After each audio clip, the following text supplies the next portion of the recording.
Good afternoon. We're a team of urban planners and architects that are seeking to create unique placemaking strategies in cities to promote an enriched community identity and sense of belonging.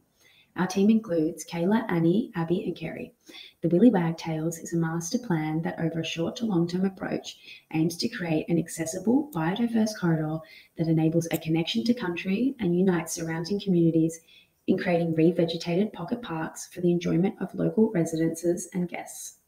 Before we begin, we would like to acknowledge the Wurundjeri people of the Kulin Nation as the traditional owners of the land. We would also like to pay our respects to elders past and present. Today, we'll touch on 4 key areas: our site analysis, design proposal, stakeholder engagement, and the benefits and impacts.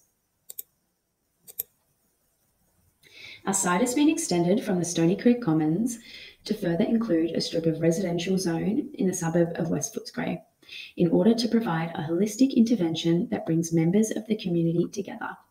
Stony Creek runs across a small site and small pockets of underdeveloped green space are scattered throughout. On a broader scale, we start to see the interactions between main infrastructure like train stations and more green spaces such as Cruikshank Park. In the immediate vicinity, the cycling network is fragmented. The cycling trail along Stony Creek is broken by the major road intersection. This poses the opportunity to resolve paths on the macro and micro scales. Our site is over a 20-minute walk from the nearest train station, which is an issue for access if our site is to be activated. There are a few green patches of space around the area, but none are places for people to linger or engage with the local community.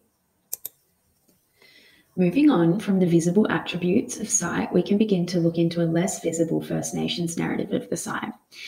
The Wurundjeri cultural heritage is to the north, and the Maribyrnong Land Council Aboriginal Corporation is responsible for the country to the south.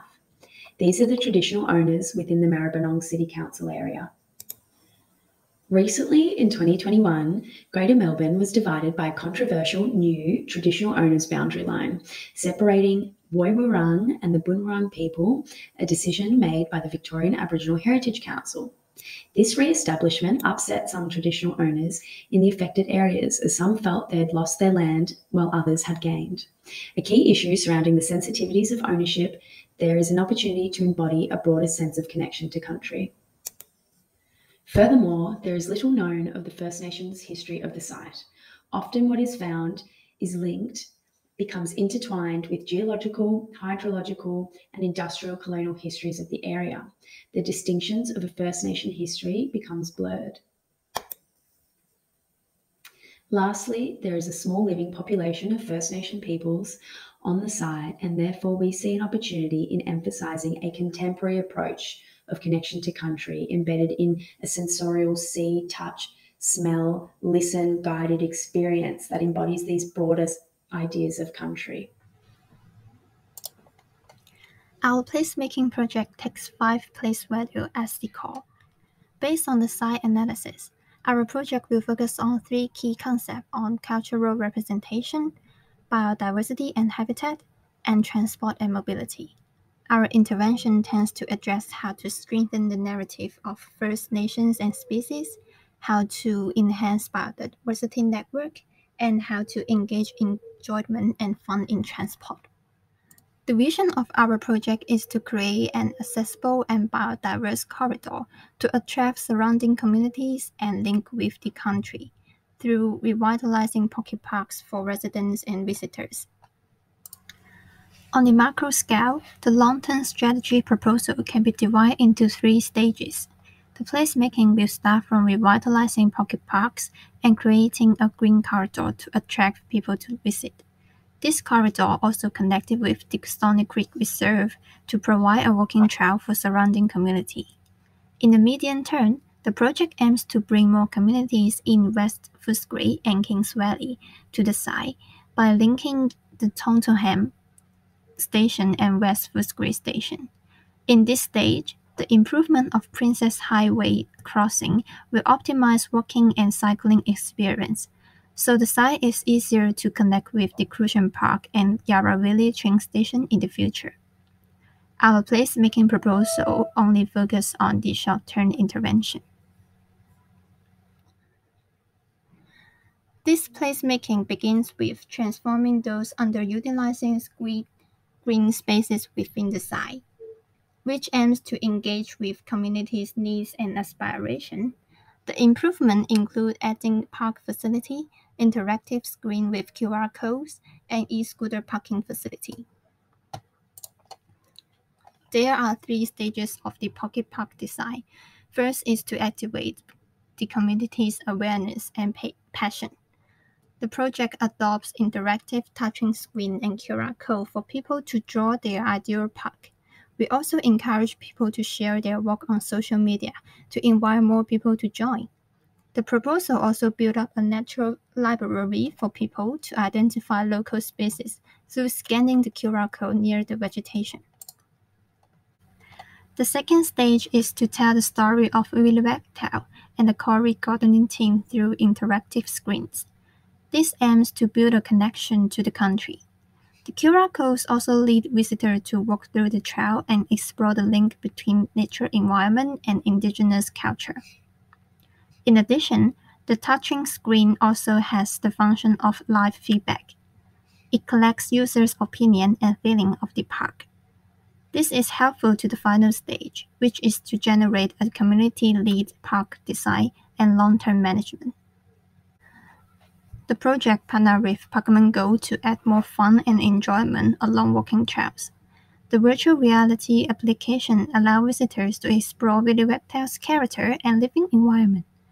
By following the Willie Wag'Tales steps, visitors can deeply understand the narrative of First Nations and native species.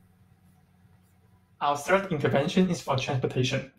This intervention aims to improve the accessibility in the West Footscray area and encourage people to travel more on bicycle and other eco-friendly methods. We also plan to connect the fragmented bicycle lanes with finger posts and introduce shared e-scooters and install e-scooter parking spots in this area. According to the Maribyrnong City Council bicycle strategy, the City of Maribyrnong is committed to build better and connected bicycle lanes in this area by 2030. This diagram shows the comparison of existing bicycle lanes and the strategic bicycle lanes by 2030. The intervention on transportation will be on 2 stages. In the short term, the plan aims to improve the existing bicycle lanes and provide better navigation experience to riders and pedestrians. We will install 4 finger posts from Tottenham train station along the Stony Creek to Geelong Road intersection to better guide the people who need to travel between the train station and the Geelong Road intersection. For the long term, after the future bicycle lane is built up, we will partner with e-scooter providers in Victoria, which are Neurons and Lines, to introduce the shared e-scooter to this area. We have also selected 3 locations for e-scooter parking spots. The first one will be Tottenham train station, the second one will be McDonald A Reserve Playground, and the third one will be Geelong Road intersection, as these locations are expected to have higher needs to park the scooters. The first slide shows the demographic information in West Footscray. There's more males than females living in this area. The independent youth and the mature independents accounts for 25% and 60% of the population, whereas the couples and family accounts to 12% of the population. There will be many stakeholders involved in the project, and we classify them into 4 categories, depending on their stake levels and influence levels. The first cultural representation proposal will build a green corridor that connects the pocket parks. First, we will need to gather the feedback from the local communities to understand the challenges and what the community wants to improve. Then, working with the council and planners to design the proposal. As there will be digital stations displaying cultural content on the corridor, the team will also need to work with the digital stations provider, such as Storybox Company, and the Wurundjeri and Bunurong Indigenous Cultural Group that can provide reliable indigenous knowledge. The second proposal, we will build a connection to country trial.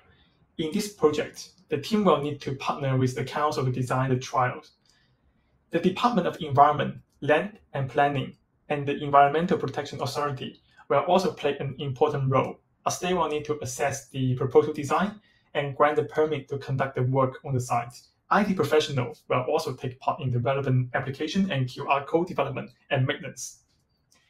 In the transportation intervention, local communities' opinions will be gathered to analyze and design the roadside location. After the strategic cyclist lane is finished, the team will work with the City Council and e-scooters provider to bring the shared e-scooters to the area. The state government will involve to issue the permits for the shared scooters to operate in this area, and the big roads will regulate the operation. And that is our stakeholder analysis.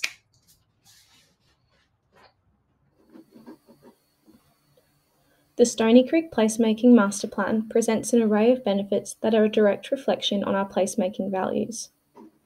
The Master Plan seeks to build on the connection and knowledge base for the local residents of Stony Creek and their Indigenous country. This will be recognised when residents understand the stories of the Willie Wag'Tale that will be illuminated to them over the course of the Connection to Country Trail. We will be able to evaluate the success of this by embedding a survey into the electronic screen system for users to fill out at the beginning and end of their journey. This survey will quantitatively measure one's knowledge expansion of Indigenous history around the site. In addition, our placemaking intervention aims to increase biodiversity over a long-term approach within and around the site. Using the engagement of the digital screens and QR codes, we will educate the users on native species and their importance in our ecosystem. We would like neighbours to be able to identify a minimum of 3 species within their area that will be tracked through the interactive survey on the screens. Additionally, we would like to see an increase of native species reported within the community members' private open space. Inclusivity presents benefits of building a community identity and sense of belonging. We aim to increase the amount of casual interactions between strangers, which can be quantified by how many people you would say hello to on a morning walk, or how many neighbours you know in your area. This will also be monitored in the short survey on the electronic screens.